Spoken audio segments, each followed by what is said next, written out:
Welcome to my channel. In this video, I will share with you how to reset your Mac before selling. So step 1, click on this little Apple icon, then select System Settings. First, you will land on this general page, scroll down to, from this general page, scroll down to Transfer or Reset. And here, click on Erase all content and settings. It will ask you for your password, type it and hit Unlock. And now, as you see, select your account here, and as you see, all settings, media, and data for all volumes on this Mac will be erased. The following items will also be removed, like your Apple account, your Touch ID fingerprints, connected Bluetooth, connected accessories via Bluetooth, and also Find My and activation log. So click on Continue and follow the process. Of course, I will not do it because I'm not looking to sell this MacBook.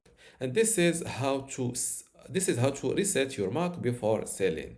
If you still have a question, leave it in the comments below, and don't forget to give this video a like. Thank you.